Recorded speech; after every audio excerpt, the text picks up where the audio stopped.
Hello बच्चों, देखिए class 10th chemistry में इससे पहले हमने पढ़ा था different types of chemical reactions. तो फर्स्ट नंबर टॉपिक था उसी में कॉम्बिनेशन रिएक्शन। तो बच्चे कॉम्बिनेशन रिएक्शन में क्या था?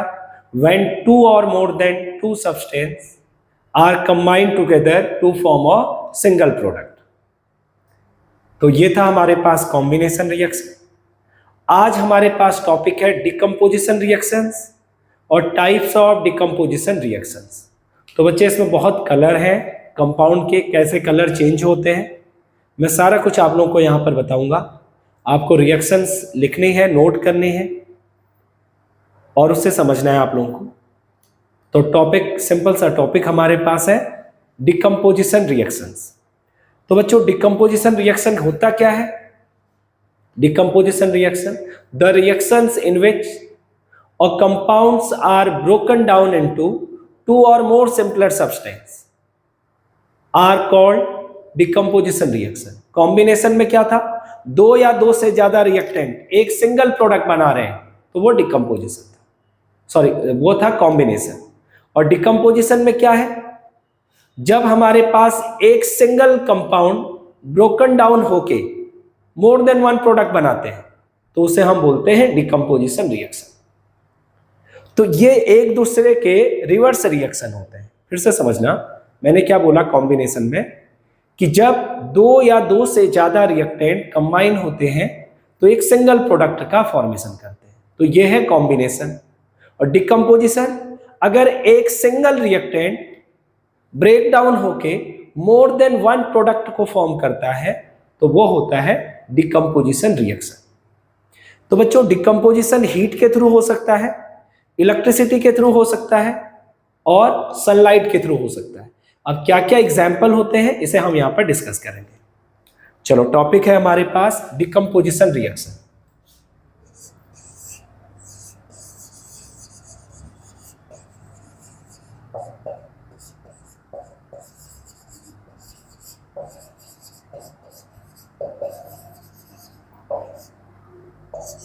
डिकम्पोजिशन रिएक्शन क्या है? The reactions in which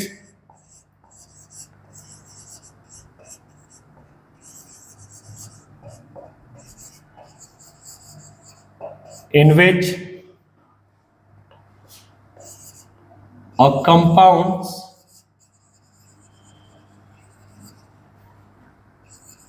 are broken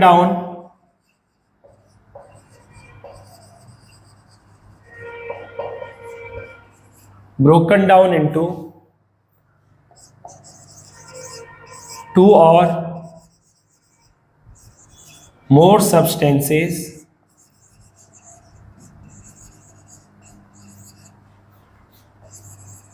are known as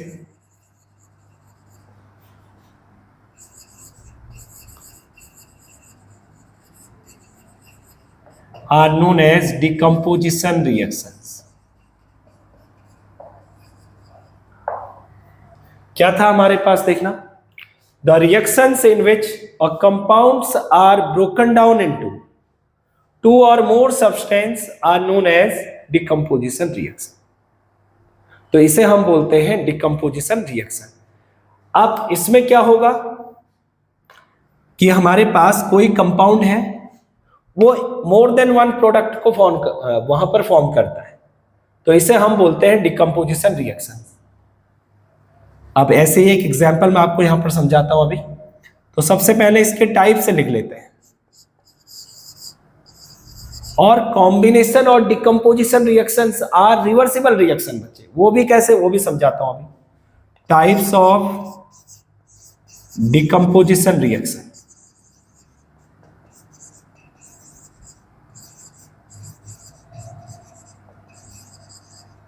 first number thermal decomposition reaction.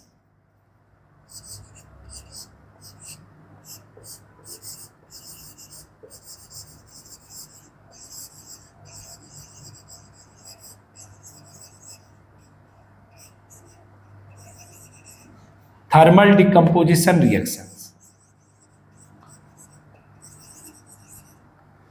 मतलब थर्मल मतलब हीट करके किसी कंपाउंड को डिकम्पोज करें तो ये रिएक्शन क्या है? Thermal decomposition. Second number, electrical decomposition reaction. और थर्ड नंबर हमारे पास है फोटोकेमिकल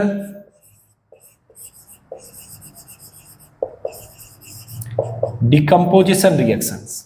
तो थर्मल का ही दूसरा नेम है बच्चे पाइरोलिसिस,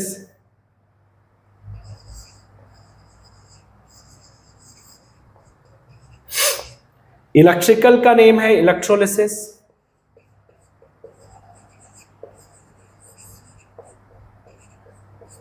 और फोटोकेमिकल का नेम है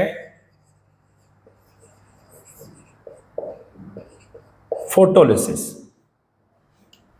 तो बच्चों 3 टाइप से हमारे पास रिएक्शन थे, मतलब thermal decomposition reaction, decomposition by heat, electrical decomposition by electricity, thermal photochemical decomposition bye,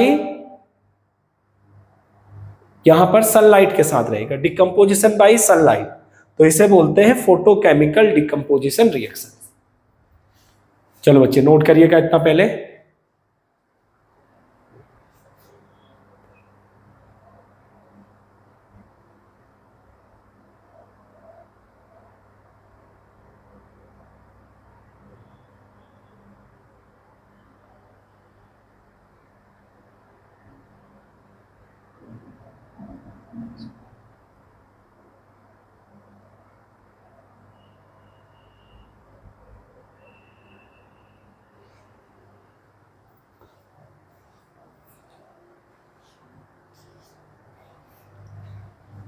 चलिए फर्स्ट नंबर देखते हैं बच्चे इसमें, thermal decomposition reaction.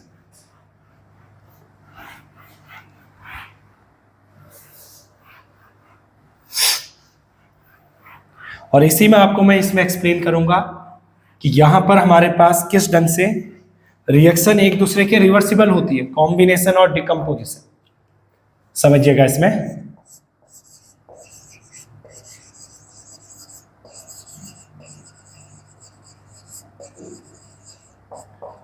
Decomposition reactions,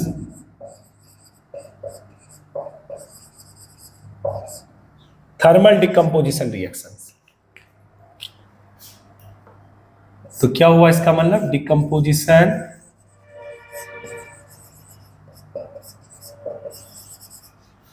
reaction by heat. अगर हम ना हीट करके किसी कंपाउंड को ब्रेक डाउन करते हैं तो इसे क्या बोलते हैं, थर्मल डिकम्पोजिशन रिएक्शन। अच्छा एग्जाम्पल समझते हैं।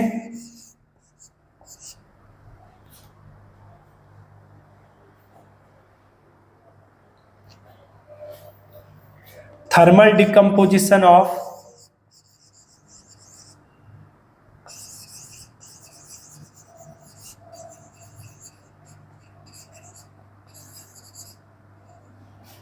डिकम्पोजिशन ऑफ लेड कार्ब, यहां पर लेड नाइट्रेट ले लेते हैं सबसे पहले, लेड नाइट्रेट। बच्चे फॉर्मूला है PbNO3 होल ट्वाइस। अब कैसे बना देखना, लेड की वैलेंसी है 2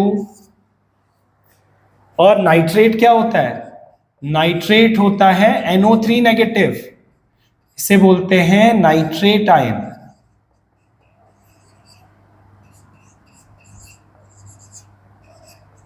तो ये क्या बना हमारे पास, PbNO3 whole twice, lead nitrate हो गया।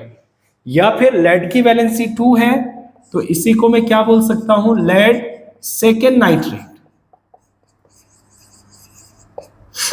क्या बोलेंगे, लेड सेकेंड नाइट्रेट। तो बच्चे ये हमारे पास है Pb2NO3 लेड सेकेंड नाइट्रेट। इसे अगर हम हीट करते हैं, मैं अभी सारा कुछ प्रैक्टिकली भी आपको समझा रहा हूं कैसे करते हैं इसे हम, PbNO3 होल ट्वाइस, इसे हमने हीट किया। बच्चे ये एक कंपाउंड है, मतलब सॉल्ट है। कंपाउंड क्या होता है, when more than 2 elements are combined together to form compound, एक लेड है, नाइट्रोजन है, ऑक्सीजन है, मोर देन 2 एलिमेंट कंबाइन हो रहे तो कंपाउंड है। हीट कर दिया इसे तो ये क्या बनाता है, lead oxide plus NO2 plus O2। तो बच्चे ये है लेड नाइट्रेट, नेम भी आप लिखते चलिएगा साथ साथ में, तो इससे क्या होता है ना, ये फॉर्मूले जल्दी इजीली याद हो जाएंगे आपको। लेड ऑक्साइड रहता है solid form, NO2 gaseous form में, O2 भी किस फॉर्म में मिलेगा, गैसियस फॉर्म में मिलेगा। अच्छा, और ये ट्रायंगल साइन जो डिनोट कर रहा है वो किसे डिनोट कर रहा है, हीट को। एरो से पहले वाला पार्ट क्या है, रिएक्टेंट, एरो के बाद क्या है, प्रोडक्ट। अब ध्यान से समझिए ये रिवर्सिबल कैसे है। कॉम्बिनेशन में हमने क्या पढ़ा, when more than 2 reactant are combined together to form a single product. और इसमें क्या पढ़ा, उसमें क्या था कि 2 या 2 से ज्यादा रिएक्टेंट अगर कंबाइन हो रहे हैं तो एक प्रोडक्ट बना रहे हैं। इसमें क्या है, when a single reactant are broken down into more than 1 product, उसमें ये सब मिलके एक बना रहा था, इसमें एक जो है ब्रोकन डाउन होके मोर देन 1 प्रोडक्ट बनाता है। तो हम ये बोलते हैं combination and decomposition reactions are reversible each other, एक दूसरे के रिवर्सिबल होते हैं बच्चे। तो ये तो है लेड ऑक्साइड।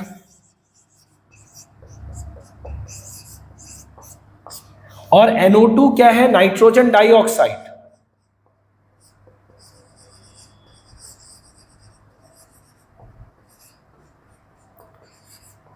और O2 क्या बना रहा है, कलरलेस गैस। जब हम इसको देते हैं ना, देखो ये एक सॉल्ट होता है बच्चे, सॉल्ट मतलब जैसे NaCl है ना, व्हाइट कलर का एक पाउडर होगा, मतलब ये क्या है, कलरलेस व्हाइट कंपाउंड, या फिर कलरलेस, व्हाइट को ही क्या बोलते हैं हम बच्चे, कलरलेस।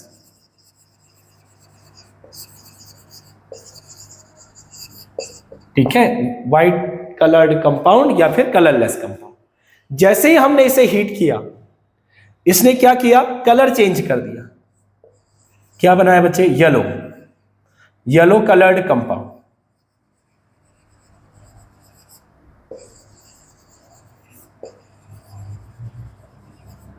इसने बना दिया येलो कलर्ड कंपाउंड। और क्या हुआ देखना, यहां से जो NO2 आ रही है, ये क्या करता है, एक गैस को रिलीज करता है बच्चे। इसको मैं हटा के यहां पर इसका गैस का नेम लिख दे रहा हूं, कलर। ये ध्यान में रखना है बच्चे, बहुत इंपॉर्टेंट है। ये क्या बना रहा है, ब्राउन फ्यूम।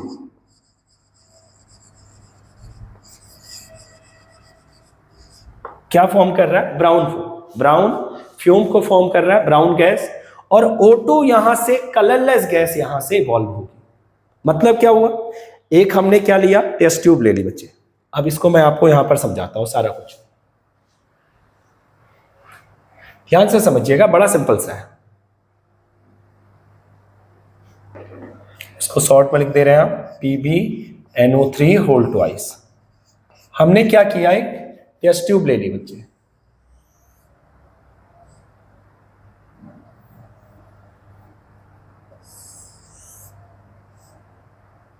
ये क्या है, ग्लास ट्यूब है बच्चे, जिसे हम केमिस्ट्री में नेम देते हैं टेस्ट ट्यूब। केमिस्ट्री लैब में आप देखेंगे जाएंगे तो वहां पर आपको ये मिल जाएगा, एक टेस्ट ट्यूब है, ग्लास ट्यूब। इसमें हमने क्या किया, कुछ अमाउंट जो है जैसे 2 ग्राम है, ये हमने यहां पर एक पाउडर फॉर्म ले ली, किसका, लेड नाइट्रेट का। ये एक पाउडर, अभी तो हमें पता है जब हमें प्रैक्टिकल करते हैं तो उस समय हमें एक सॉल्ट मिल गया सपोज, और वो सॉल्ट क्या है, अभी जो इसको नेम दे रहे हैं हम, लेड नाइट्रेट। एक सॉल्ट हमने डाल दिया इसमें, और यहां पर हमारे पास बर्नर है जिसकी हेल्प से हमने इसको हीट किया।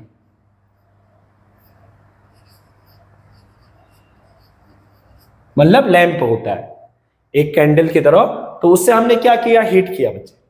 हीट करने के बाद हुआ क्या, इसने यहां से गैस बाहर आना स्टार्ट हो गई, और इसका कलर कब, जब इसे हीट किया, चेंज हो गया, किसमें, येलो कलर में बच्चे।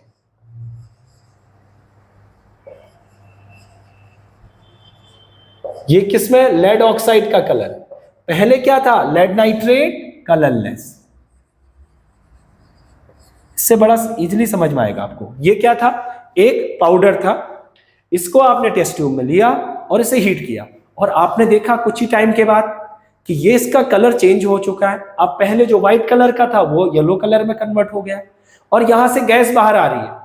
उस गैस को हम क्या नेम देते हैं, उस गैस को नेम देते हैं बच्चे ब्राउन फ्यूम।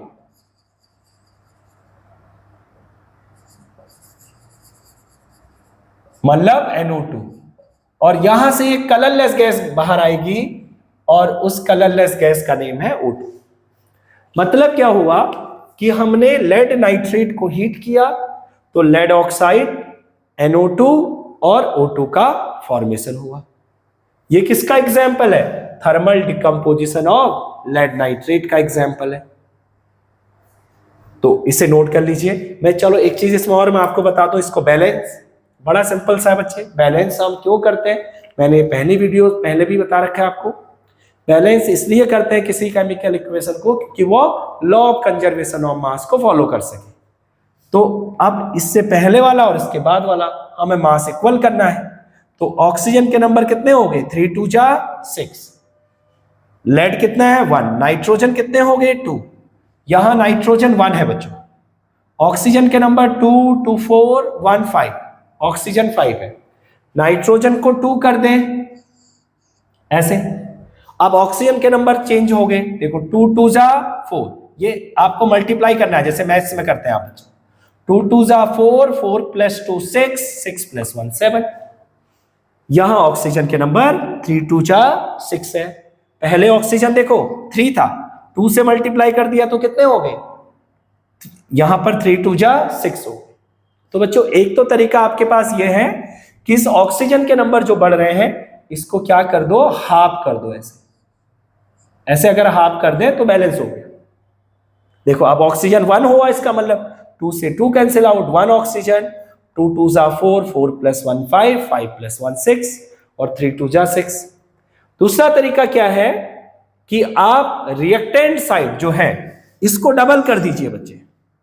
लेड का नंबर कितना हो गया 2।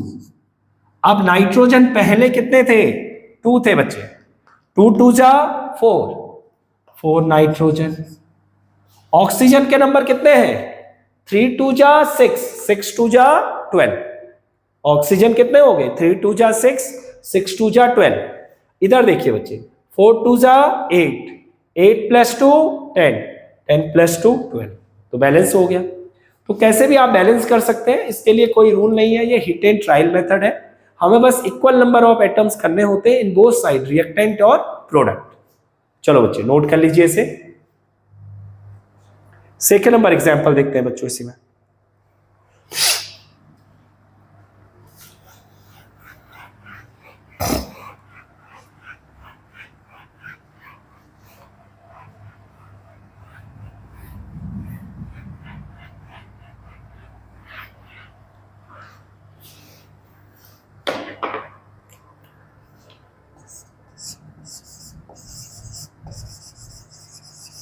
बच्चे नेक्स्ट नंबर है थर्मल डिकम्पोजिशन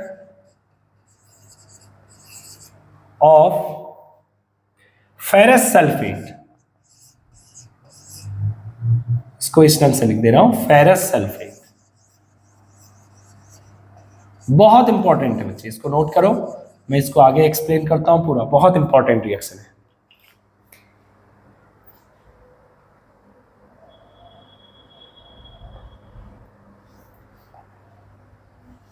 अच्छा बच्चे अब इसको समझते हैं एक एक पॉइंट करके।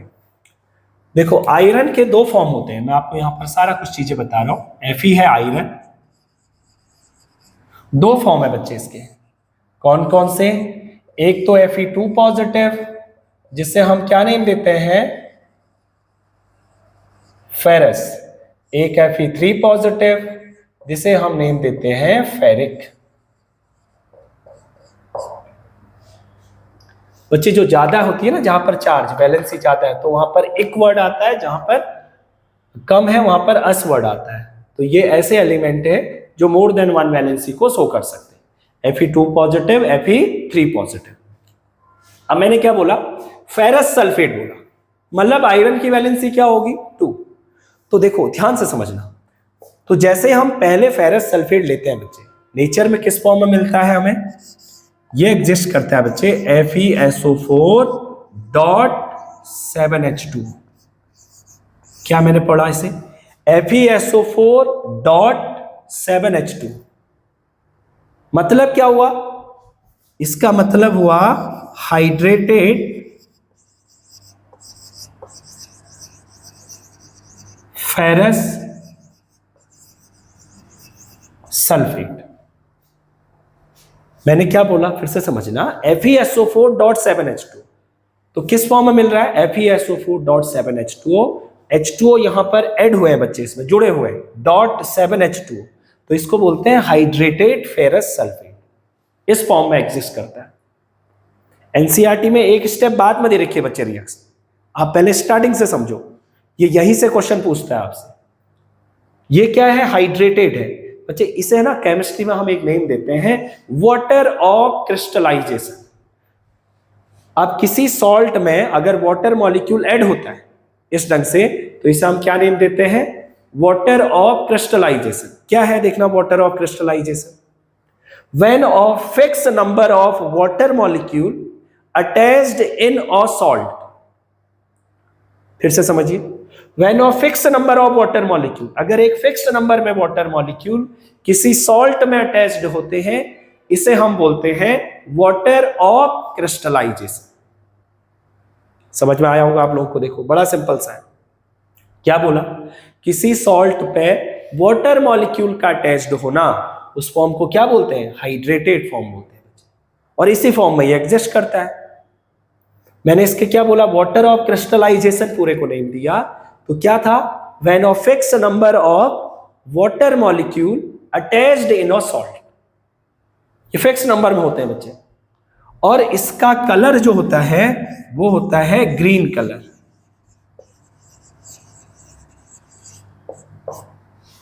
ये क्या है, ग्रीन कलर बच्चे। ये सॉलिड फॉर्म में था, इसे हमने हीट कर दिया बच्चे, जैसे ही हीट किया वाटर मॉलिक्यूल यहां से इवेपोरेट हो गए, FeSO4+7H2O, H2O तो लिक्विड फॉर्म में ही, तो जैसे ही हमने इसे हीट किया, सॉरी गैस फॉर्म में इवेपोरेट हो जाएगा, वेपर के फॉर्म में, तो FeSO4 सॉलिड और लिक्विड फॉर्म में यहां से बाहर हो जाएगा।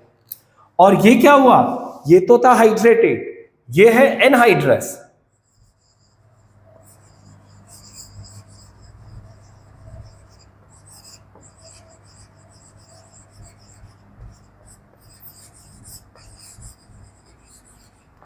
क्या बना बच्चे, एनहाइड्रस फेरस सल्फेट।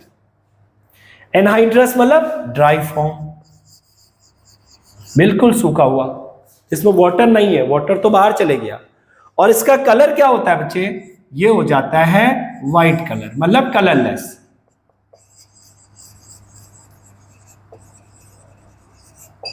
बहुत इंपॉर्टेंट है बच्चे, एनसीईआरटी में ये स्टेप से दे रखी है बच्चे, इसको हीट किया है, किस फॉर्म में मिलता है, FeSO4.7H2O, जिसे हम क्या बोलते हैं, हाइड्रेटेड फेरस सल्फेट। फेरस क्या है बच्चे, जहां पर आयरन की 2 वैलेंसी होती है, आयरन की वैलेंसी 2 है और सल्फेट की वैलेंसी भी 2, तो ये क्या बनाएगा, Fe2SO4 होल ट्वाइस, 2 से 2 कैंसिल आउट, तो ये बन गया FeSO4।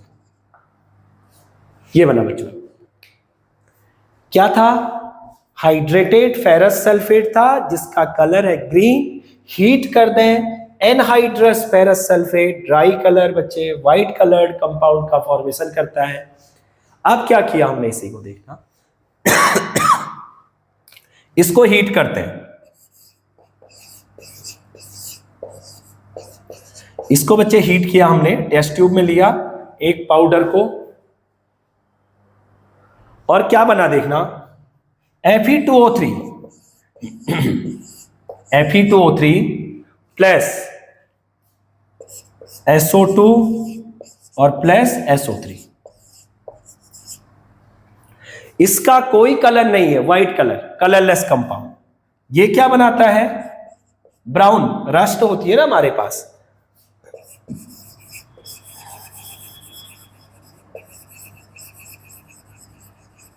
कलर्ड कंपाउंड बच्चे। और ये SO2 और SO3 दोनों तो क्या है हमारे पास, SO2 और SO3 है बच्चे कलरलेस गैसेस।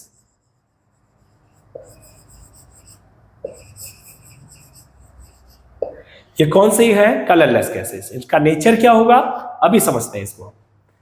तो मैंने क्या बताया, बहुत इंपॉर्टेंट है बच्चे, क्या था, फेरस सल्फेट नेचर में किस फॉर्म में एग्जिस्ट कर रहा है, इस फॉर्म में बच्चे। इसको हम हीट करते हैं तो ये कलरलेस, जो ऐसा कंपाउंड कहीं दिया रहता है वो कलर्ड होगा बच्चे इस ढंग से, और हीट करते हैं ना, जैसे ही वाटर वहां से इवेपोरेट तो कलरलेस। तो इसको बोलते हैं हाइड्रेटेड और इसको बोलते हैं एनहाइड्रस। और इसी एनहाइड्रस को हीट कर दिया जाता है तो Fe2O3 ब्राउन कलर्ड कंपाउंड और कलरलेस गैसेस बन जाती है यहां से। अब इसे बैलेंस करते हैं, आयरन के नंबर 2 है, आयरन 1 है, 2 से कर दीजिए बच्चे।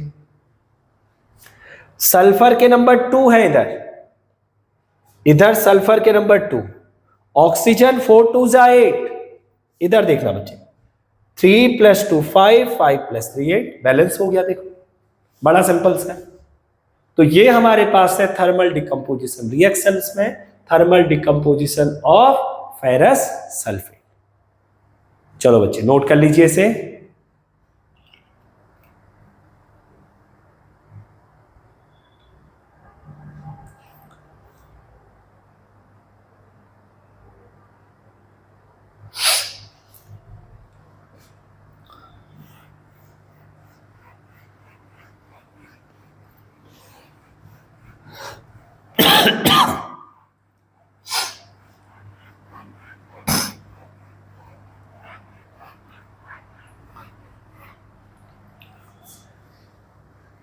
अब एक चीज आपको इसमें मैं बताता हूं, जैसे हमारे पास ना बच्चे यहां से NO2 गैस आई, इसका नेचर क्या होगा, बहुत इंपॉर्टेंट है बच्चे, नोट करके लिखिएगा इसे, बहुत ज्यादा इंपॉर्टेंट है। जनरली हर किसी केस में नहीं बच्चे, जनरली जो है मेटेलिक ऑक्साइड्स होते हैं, metallic oxides are basic in nature, कुछ एम्फोटेरिक भी होते हैं बच्चे। एम्फोटेरिक मतलब जो दोनों दो एसिडिक और बेसिक दोनों बिहेवियर को शो करते हैं, ऐसे ऑक्साइड को क्या नेम देते हैं हम, एम्फोटेरिक ऑक्साइड्स। जनरली मैं बोल रहा हूं कि metallic oxides are basic in nature, non metallic oxides are acidic in nature. Neutral भी होते हैं कुछ, लेकिन क्या है कि कुछ ऑक्साइड ही होते हैं न्यूट्रल, जनरली जितने भी ऑक्साइड है सब नॉन मेटेलिक एसिडिक नेचर के होते हैं। अब हम कैसे आइडेंटिफाई करें कि एसिडिक कौन सा होगा, बेसिक कौन सा होगा, देखो बड़ा सिंपल सा है। पहले तो इसे लिखते हैं, जो ऑक्साइड्स हमारे पास है जैसे कि मेटेलिक ऑक्साइड और non metallic oxide. Metallic oxide बहुत इंपॉर्टेंट है बच्चे, कौन से नेचर का, जनरली बच्चे मैं ध्यान में रखिएगा सारे ऑक्साइड बेसिक नहीं होते, एम्फोटेरिक ऑक्साइड भी होते हैं। क्या होते हैं, basic in nature, basic and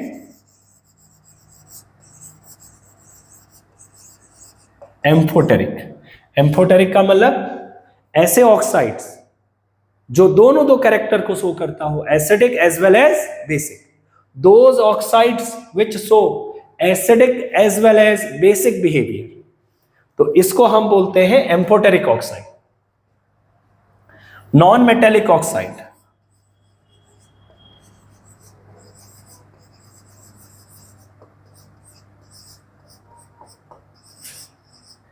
generally क्या है, एसिडिक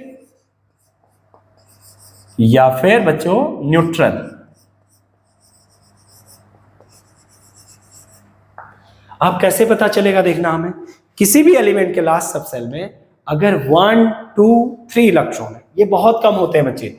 जैसे मैं आपको एग्जांपल इसमें बता दूं, Al2O3, ZnO, ये बहुत ही कम ऑक्साइड होते हैं बच्चे। जनरली सारे ऑक्साइड क्या है, बेसिक नेचर के। Aluminium oxide, zinc oxides are amphoteric oxides.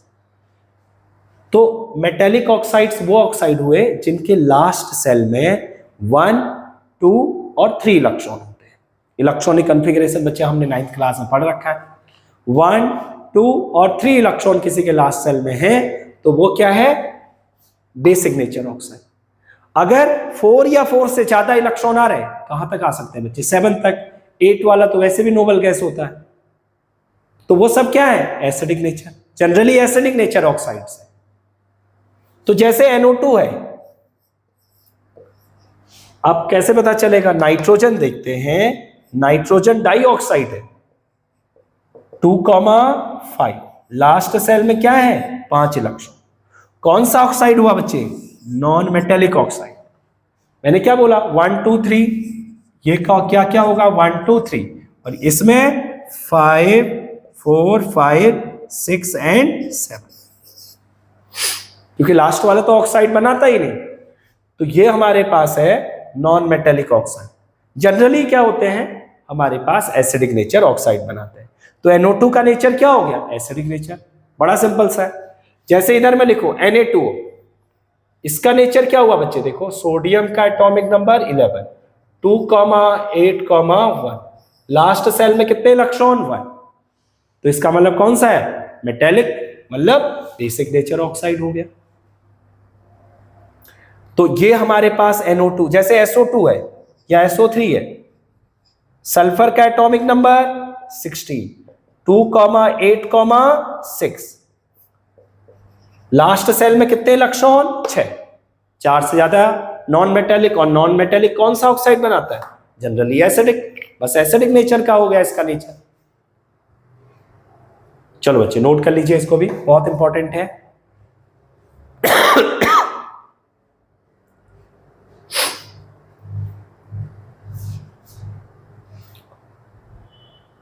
अब हम पढ़ेंगे इसी में आगे एग्जाम्पल, कुछ और देखते हैं बच्चे इसी में। अच्छा इसको भी देखना ना बच्चे, क्या होता है थर्मल डिकम्पोजिशन ऑफ लेड, क्या था हमारे पास, फेरस सल्फेट जो था, उसको भी हमने एक टेस्ट ट्यूब ले ली, उसमें क्या लिया, मैं इसमें आपको समझाता हूं इसको।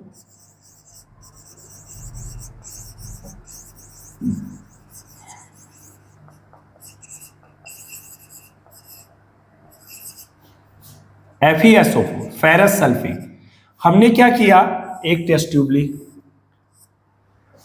और इसी में हमने क्या किया बच्चे, पाउडर फॉर्म में से ले लिया, कि ये तो सॉल्ट होता है ना, पाउडरी फॉर्म में होता है, इसको हीट किया, कलरलेस था, अभी बता रखा है।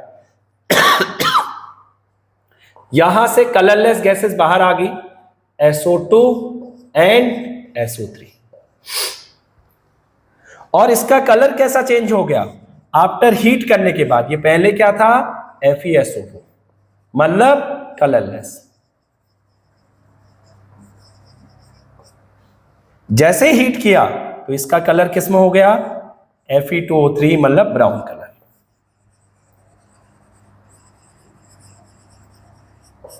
ये देखो बड़ा सिंपल सा है बच्चों, तो ये हमारे पास इसमें चेंज हो जाता है। ये क्या हुआ, thermal decomposition of ferrous sulphate. चलो बच्चे अब आगे देखते हैं हम इसी में।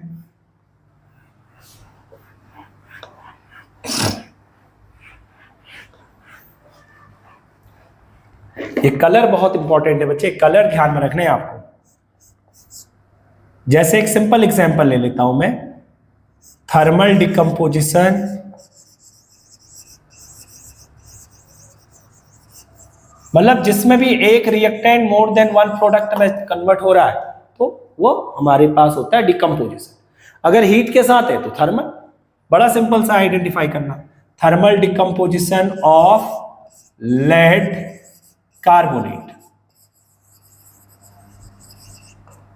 बच्चे लेड कार्बोनेट क्या है, एक कलरलेस कंपाउंड,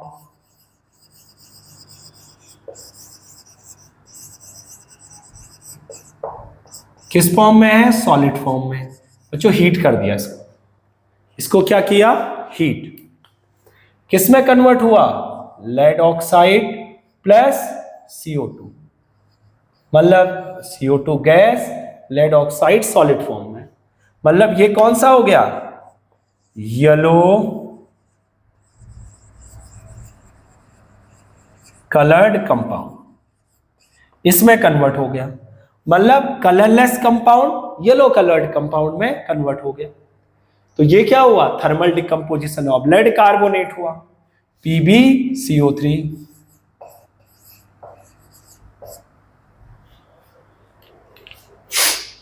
चलो बच्चे इसको नोट कर लीजिए आप लोग।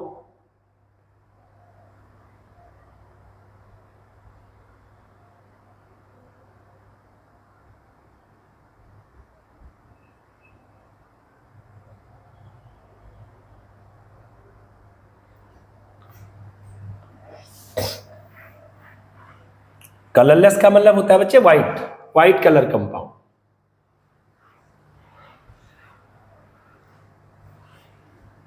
अच्छा अब हम लिखते हैं नेक्स्ट नंबर एग्जांपल बच्चे।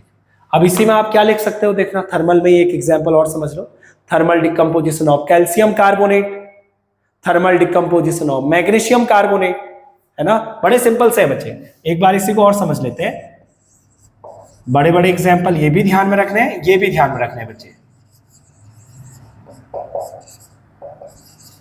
थर्मल डिकम्पोजिशन रिएक्शन, एक दो एग्जांपल और लिख देते हैं, जैसे thermal decomposition of calcium and magnesium carbonate.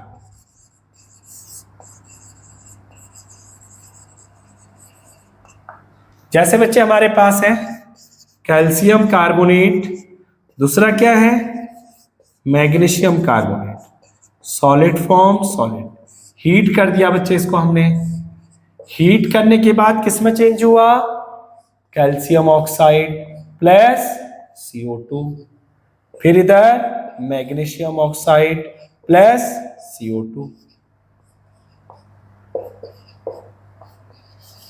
ये कौन सी रिएक्शन हुई हमारे पास, डिकम्पोजिशन। देखो एक reactant more than one product में कन्वर्ट हो रहा है, एरो से पहले एक ही होना चाहिए, वो मोर देन वन प्रोडक्ट में कन्वर्ट हो रहा है, तो थर्मल डिकम्पोजिशन रिएक्शन होगी। चलो बच्चे इसे भी नोट कर लीजिए आप लोग।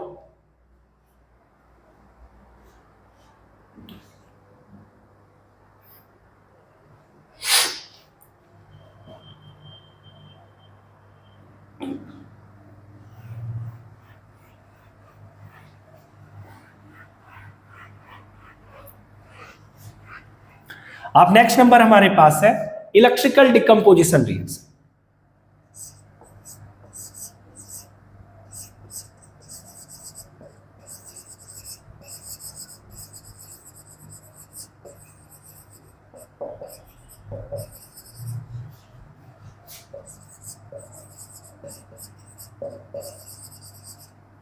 Electrical decomposition reaction, decomposition by electricity हुआ इसका मतलब बच्चे।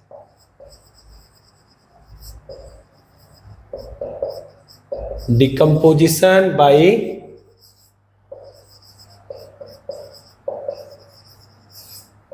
इलेक्ट्रिसिटी।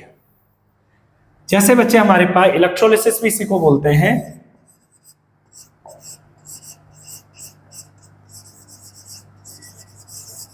हमने क्या किया, H2O है हमारे पास बच्चे, बड़ा सिंपल सा एग्जांपल है, इसमें इलेक्ट्रिसिटी पास करा दी, इलेक्ट्रिकल डिकम्पोजिशन या फिर इलेक्ट्रोलिसिस लिख लेते हैं सिंपल सा।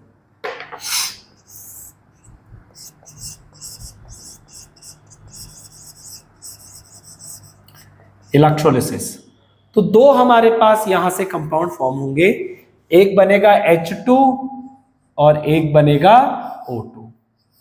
अच्छा इलेक्ट्रिकल है तो एनोड और कैथोड दो हमारे पास है इलेक्ट्रोड। तो H2O कंपाउंड था, किसमें, हाइड्रोजन गैस और ऑक्सीजन गैस हमें यहां से फॉर्म हुई, किस पे हुई उसको अभी समझते हैं हम। हाइड्रोजन के नंबर 2 है, ऑक्सीजन 1 है, इधर 2 है, तो इधर से 2 वॉल्यूम ले लेते हैं इसका हम, और यहां पर हाइड्रोजन के नंबर भी 2 हो जाएंगे और ऑक्सीजन का नंबर 1। तो ये हमें हाइड्रोजन मिलता है कैथोड पे, यह भी मैं आपको बता दे रहा हूं, इसमें लिख दे रहा हूं, और ऑक्सीजन कहां पे मिलता है, एनोड पे। दो टर्मिनल है बच्चे, कैथोड और एनोड। पहले आप इसे नोट करो, मैं पूरा एक्सप्लेन कर रहा हूं इसे भी।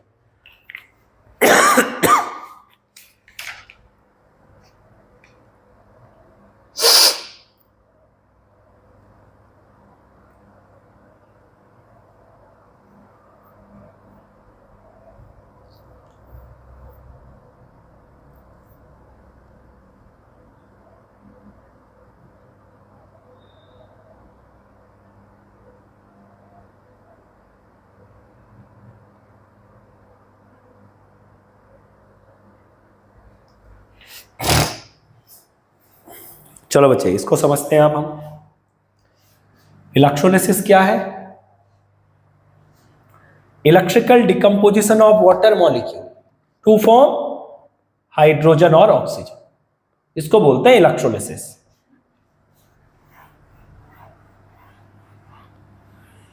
पूरा यहां से समझते हैं। H2 हमारे पास H2O है और किस में कन्वर्ट हो रहा है बच्चे? H2 plus O2। बैलेंस कर दिया आपने, ये आ गया बच्चे ना। H2O जो है, H2O जो है, ध्यान से समझना, एसिडिक और बेसिक मतलब न्यूट्रल होता है। ये क्या है H2O का? जो H2O हमारे पास न्यूट्रल है, इसका pH पावर ऑफ हाइड्रोजन जो है वो कितना रहेगा बच्चे? 7। ये सब बच्चों को पता है। इसको ब्रोकन डाउन करते हैं बच्चे, H पॉजिटिव और OH नेगेटिव, दो आयन बनेंगे। H पॉजिटिव ऐसा आयन होता है जो एसिडिक कैरेक्टर को शो करता है, और बेसिक कौन सा होता है? OH नेगेटिव वाला, है ना। Acids are those substance which gives H positive ion in aqueous solution and bases are those substance which give OH negative ion in aqueous solution. मतलब ये है हाइड्रोक्सिल आयन,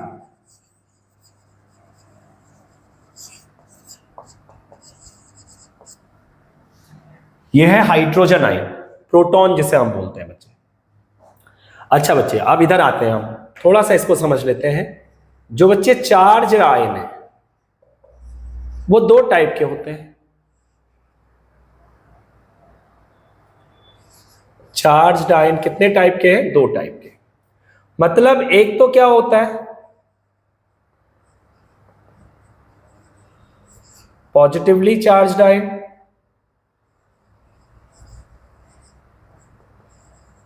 दूसरा क्या है? Negatively charged ion. पर ध्यान से समझना, पॉजिटिव दूसरा नेगेटिव। पॉजिटिव को बोला जाता है बच्चे कैटायन, नेगेटिव को बोला जाता है एनायन। और पॉजिटिव चार्ज कब आता है किसी भी आयन एलिमेंट पे? जब बाय लॉस ऑफ इलेक्ट्रॉन हो रहा हो बच्चे, इलेक्ट्रॉन कम हो रहे ना, तो केमिस्ट्री में होता है उसका मतलब पॉजिटिव आना। अगर गेन हो रहा है कहीं पर, देखो ये बहुत इंपॉर्टेंट है, ये समझना है आपको। हम मैथ्स में ये बोलते हैं कि नेगेटिव का मतलब क्या होता है? कम होना। पॉजिटिव मतलब क्या होता है? बढ़ना। लेकिन केमिस्ट्री में पॉजिटिव चार्ज आने का मतलब होता है इलेक्ट्रॉन का लूज होना बच्चे। इलेक्ट्रॉन का लूज होना या लॉस ऑफ इलेक्ट्रॉन को बोलते हैं पॉजिटिव चार्ज। और गेन ऑफ इलेक्ट्रॉन, ये क्या है बच्चे? हमारे पास नेगेटिव चार्ज मतलब एनायन। चलो बच्चे, इसे समझते हैं अब आगे थोड़ा सा। यहां पर हमारे पास है H पॉजिटिव, और ये जो loss of electron, gain of electron, एक चीज इसमें और समझ लो, ये कहां पर होता है? लॉस ऑफ इलेक्ट्रॉन का मतलब है ऑक्सीडेशन बच्चे। इसको केमिस्ट्री में एक टर्म बोलते हैं ऑक्सीडेशन। और ये होता है हमेशा एनोड पे। किस पे? एनोड पे। गेन ऑफ इलेक्ट्रॉन कैथोड, ये होगा रिडक्शन, और इसकी प्रोसेस कहां पर होगी बच्चे? कैथोड पे।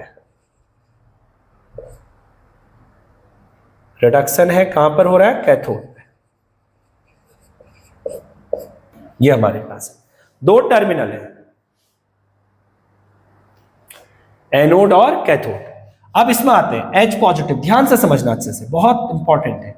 हाइड्रोजन एक नॉन मेटल है बच्चे। जनरली जितने हाइड्रोजन होते, मतलब जितने नॉन मेटल होते हैं, कुछ एक्सेप्शनल केस होते हैं, वो सब मॉलिक्यूल फॉर्म में मिलते हैं। जैसे हाइड्रोजन किस फॉर्म में मिलेगा? H2, nitrogen N2, oxygen O2, ये मॉलिक्यूल है। किस फॉर्म में मिला बच्चे? H2 के फॉर्म में। अब बहुत ही इंटरेस्टिंग चीज है इसमें, देखो अभी तक हम बैलेंस कर रहे थे ना, law of conservation of mass apply कर रहे थे। 2 एटम इधर है, हमने इधर भी 2 कर दिए क्योंकि हाइड्रोजन तो एक ही है। अब ना क्या होता है बैलेंसिंग में भी ना एक दूसरा एक होता है, आयोनिक बैलेंस जिसे हम बोलते हैं बच्चे।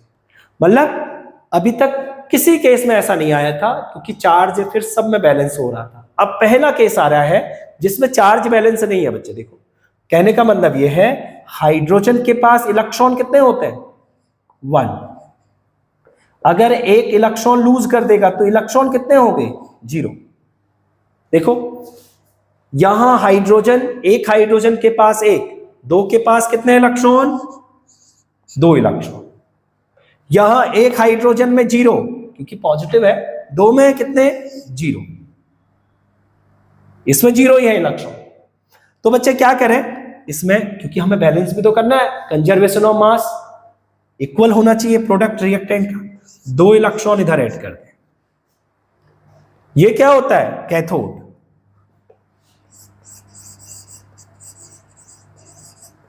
ये क्या है? कैथोड। गेन ऑफ इलेक्ट्रॉन अभी पढ़ा, देखो गेन ऑफ इलेक्ट्रॉन रिडक्शन कहां पर हो रहा है? कैथोड पर हो रहा है। दूसरा OH नेगेटिव आयन है, ये किस में कन्वर्ट हो रहा है बच्चे? देखना ये कन्वर्ट होता है H2O प्लस O2 में। फिर यहां से देखना ये H2O बनेगा, फिर ये फिर से डिकम्पोज होके फिर ये बनते रहेगी, प्रोसेस चलते रहेगी। ऐसा नहीं कि एक बार बन गया तो रुक जाएगी, चलते रहेगी क्योंकि H2O फॉर्म होते गया, प्रोसेस फिर से H2O2 में कन्वर्ट होगा, एनोड कैथोड, ये प्रोसेस चलते रहेगी कंटिन्यूअस। बैलेंस करते हैं बच्चे, 4OH नेगेटिव, इधर ट्वाइस H2O कर दो। अच्छा आप समझिए, हाइड्रोजन के नंबर 4 4, ऑक्सीजन 4 4, यहां एक OH पे कितना चार्ज है? -1, और नेगेटिव मतलब गेन ऑफ इलेक्ट्रॉन। एक OH के पास 1 इलेक्ट्रॉन ज्यादा था, ऐसे ही कितने OH है? 4 OH है, मतलब 4 OH है। 1 के पास 1 इलेक्ट्रॉन, अगर 4 के पास है 4 OH तो इसके पास 4 इलेक्ट्रॉन ज्यादा है। इस साइड इलेक्ट्रॉन है नहीं, इस साइड 4 इलेक्ट्रॉन ज्यादा है, तो इस साइड हमने ऐड कर दिया 4 इलेक्ट्रॉन। देखो, और ये कैथोड है तो ये कहां पर होगी? एनोड पे होगी। ये कहां पर होगी? एनोड पे। फिर से समझो, मैंने बोला वाटर न्यूट्रल नेचर का होता है, H positive OH negative part आते हैं यहां से, और H पॉजिटिव पार्ट किस में चेंज होगा? H2 में 2 से मल्टीप्लाई कर दिया, ट्वाइस H पॉजिटिव, इलेक्ट्रॉन के नंबर यहां 0, यहां 2 थे तो यहां इलेक्ट्रॉन ऐड कर दिया। ये प्रोसेस कहां पर आ जाती है? कैथोड पे। OH नेगेटिव किस में चेंज होगा? O2 में चेंज होगा। H2O, और यहां से हमने इसे बैलेंस किया, ट्वाइस H2O, 4 इलेक्ट्रॉन यहां ज्यादा थे, यहां भी ऐड कर दिए 4 इलेक्ट्रॉन। 4 इलेक्ट्रॉन इधर ऐड कर दिए, तो ये किस में आया? एनोड पे आ गया। तो ये मिल गया हमें कैथोड और एनोड। तो बच्चे हाइड्रोजन कहां पर हमें? कैथोड पे। ऑक्सीजन कहां मिलती है? एनोड पे।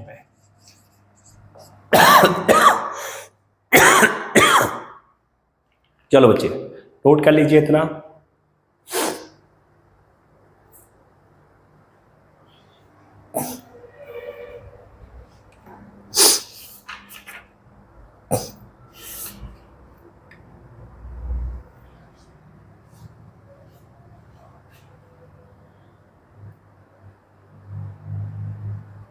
चलो बच्चों अब इसी में आप देखते हैं हम next number, photochemical decomposition reaction.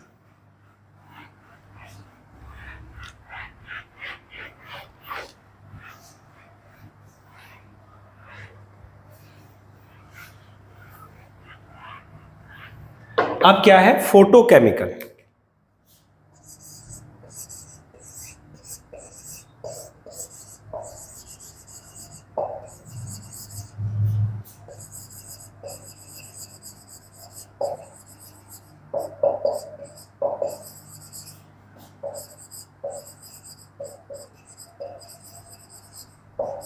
Decomposition reaction by sunlight.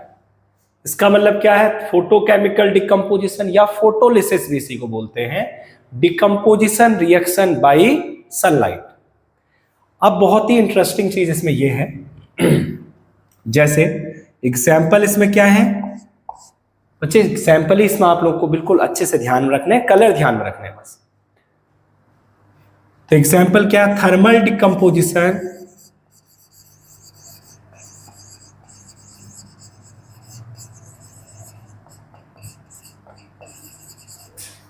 Of AgCl, silver chloride and silver bromide AgBr। और बच्चे इन्हीं कंपाउंड को यूज किया जाता है ब्लैक एंड व्हाइट फोटोग्राफी में। पहले तक जब हमारे पास कैमरे होते थे बच्चे, तो हम यही यूज करते थे। ब्लैक एंड व्हाइट फोटोग्राफी में यही यूज किया जाता था AgCl AgBr, और उसे फोटोग्राफ कन्वर्ट करने के लिए डार्क रूम लिया जाता था। सनलाइट की प्रेजेंस में तो ये ब्रोकन डाउन हो जाता है। जब उसमें से हम फोटो को कन्वर्ट करते थे तो क्या होता था कि AgCl AgBr सनलाइट की प्रेजेंस में आता था तो क्या किसमें डिकम्पोज हो जाता था। देखो, तो सनलाइट की प्रेजेंस में नहीं, डार्क रूम में कन्वर्ट किया जाता था। तो AgCl सिल्वर क्लोराइड है,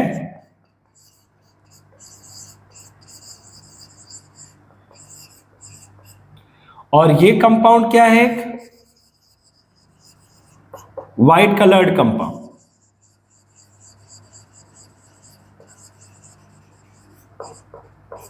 इसे हीट किया, क्या बना बच्चों? देखो, हीट करने के बाद Ag प्लस Cl2, इसमें ब्रोकन डाउन हो जाता है।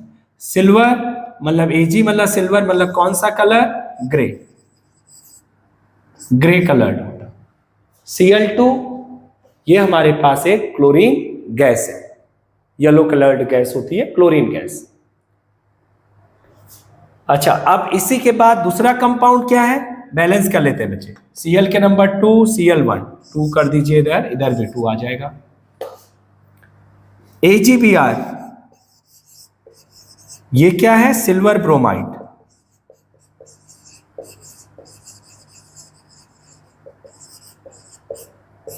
हीट कर दिया इसे, क्या ग्रे कलर्ड कंपाउंड बना देता है, यहां से सिल्वर प्लस ब्रोमीन गैस को फॉर्म करता है बच्चे। यहां से क्या बनाएगा? ब्रोमीन गैस, जो रेडिश ब्राउन कलर की होती है।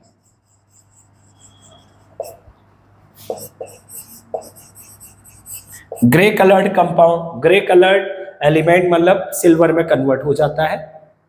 तो ये हमारे पास AgCl AgBr किस फॉर्म में यूज करते हैं? इसे हम यूज करते हैं ब्लैक एंड व्हाइट फोटोग्राफी में। चलिए नोट करिए इसे आप लोग।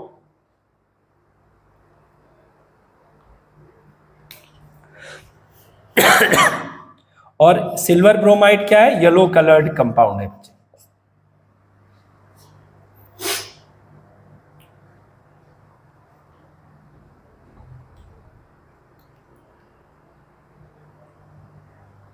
येलोइश ग्रीन बनाता है बच्चे Cl2। Cl2 का कलर क्या है? Yellowish green. तो ये हमारे पास किस फॉर्म में यूज हो रहे हैं? ये यूज हो रहे हैं ब्लैक एंड व्हाइट फोटोग्राफी में। तो हमने क्या किया? एक हम बोलते हैं ना, एक चाइना डिश बोलते हैं बच्चे हम, एक प्लेट टाइप की होती है। तो चाइना डिश, इसमें हमने अगर AgCl को हमने रख दिया सनलाइट की प्रेजेंस में, ये किस में कन्वर्ट हो जाएगा?